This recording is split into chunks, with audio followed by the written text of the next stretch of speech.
بسم الله الرحمن الرحيم.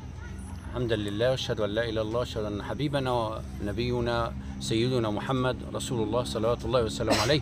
بنشكر كل ابناء الغنايم، سيدات الغنايم، رجال الغنايم، شباب الغنايم، كل الناس اللي خرجت وصوتت وكانت لها وجود بالفعل. اول مره هذا الوجود يحدث في الغنايم، التصويت أعلى نسبة تصويت كانت في الغنايم، وهذا قدر الله سبحانه وتعالى. وعسى أن تكرهوا شيئا وهو خير لكم، وعسى أن تحبوا شيئا وهو شر لكم، أمر الله سبحانه وتعالى وقدر الله ذلك.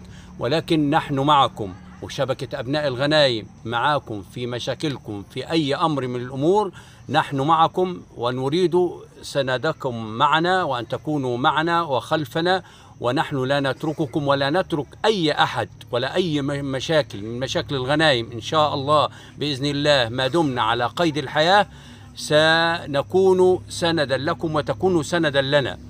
فنطلب منكم بفضل الله أن تؤيدوا شبكة أبناء الغنايم، لأنها هي الدرع الواقي بإذن الله سبحانه وتعالى، وهي التي ستأتي بأي أحد وأي مشاكل أي مسؤول إن شاء الله بإذن الله سبحانه وتعالى في حدود الإطار القانوني بإذن الله سيسأل بإذن الله، وسنبحث عن جميع المشاكل بقدر المستطاع.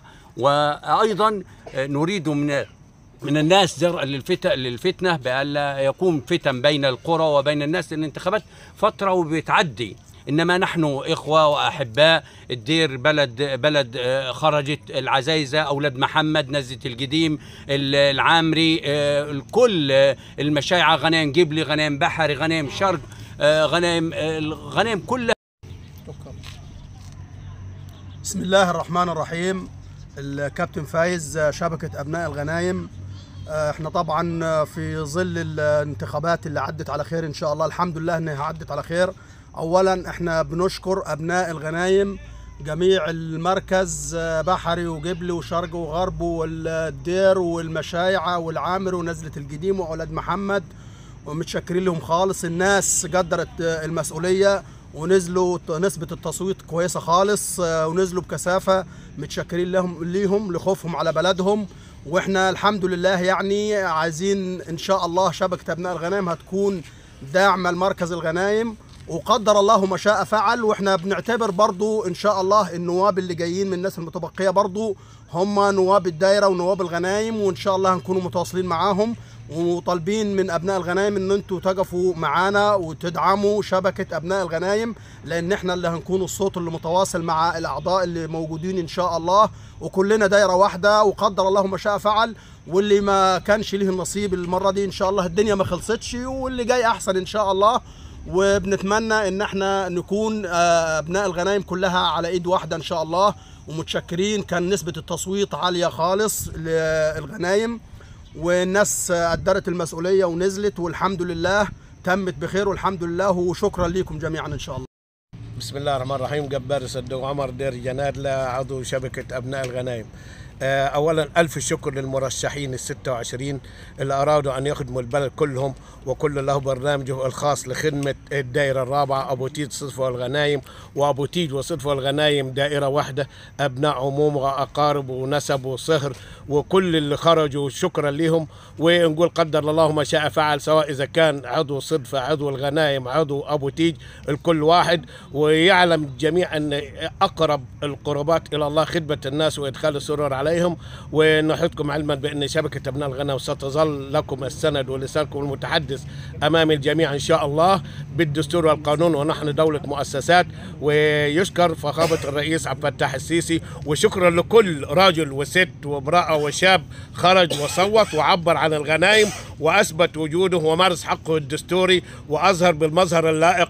كنتم على قدر المسؤولية يا أهل الغنايم، يا أهل أبو تيج، يا أهل صدفة، وأهل الغنايم بالذات أخص جميع القرى. كنتم على قلب رجل واحد، بارك الله فيكم. وشكرا لكم على مساندتكم لمرشحيكم، وشكرا لكم برضه على مساندتكم لمرشحين الدائرة كلها، وشكرا لكم على مساندتكم لشبكة أبناء الغنايم. وألف شكر جميعا. وتحيا مصر، تحيا مصر، تحيا مصر. بسم الله الرحمن الرحيم. أخوكم أحمد أبو الحظ، عضو مجلس إدارة شبكة أبناء الغنايم. طبعا انا اقول كلمه لاهالينا الغنايم وقراها. طبعا عارفكم انتوا يعني حزنانين على الوضع العام اللي حصل، او التصويت يعني اللي حصل، او يعني ما خدناش اعاده في المرحله الاولى. ولكن انا اعجبني الخروج الناس، فده طبعا شيء مبشر وشيء كويس وشيء جميل. خروج الناس اللي هي وكنت اراهن على خروج الناس على اساس تجلي باصواتها، والحمد لله ان يعني نسبه يعني كبيره، و25% نسبه جميله وكويسه. نسبة مثلا النسب الأخرى المراكز الأخرى 20% صدفة، 23 أو بتيج. يعني إحنا بالنسبة للغنايم فشيء كويس، يعني خروج الناس شيء كويس. إحنا معكم، سوى طبعا معاكم، نجح عضو أو ما نجحش عضو، إحنا معاكم في الأعضاء اللي هي إن شاء الله اللي ربنا يكرمها، إحنا معاهم وإحنا برضو معاكم. احنا نتبنى مشاكل كل مركز الغنايم من خلال مجلس اداره شبكه الغنايم. وانتوا اهم حاجه الدعم المعنوي. اي مشكله، اي موضوع، احنا معاكم فيه. فان شاء الله ربنا يكرمنا ويكرمكم ان شاء الله، ونظهر بمظهر حضاري لمركز ومدينه الغنايم، وان شاء الله ربنا يكرمنا ان شاء الله. وشكرا لكم جميعا على الحضور وعلى خروجكم، الخروج المشرف لمركز الغنايم. شكرا. بسم الله الرحمن الرحيم. دكتور علاء عبده، عضو مجلس اداره شبكه ابناء الغنايم. طبعا احنا نتقدم بخالص الشكر والتقدير والاحترام الى جميع اهالينا في مركز الغنايم وجميع القرى التابعه كلهم باسم وصفته، كل الناس اللي نزلت وشاركت وصوتت في الانتخابات البرلمانيه 2025. طبعا الغنايم كله خرج برمته وايد مرشحين من مركز الغنايم، ونقول قدر الله ما شاء فعل. الحمد لله. يعني برضو احنا اعتبر خرجنا بنجاح كبير انه اهل الغنايم صوتت بكميه كبيره المره دي تتجاوز 25%. اعتبر اكبر مركز بالنسبه لعدد الاصوات هو مركز الغنايم في نسبه التصويت 25%، وده ما حصلش قبل كده.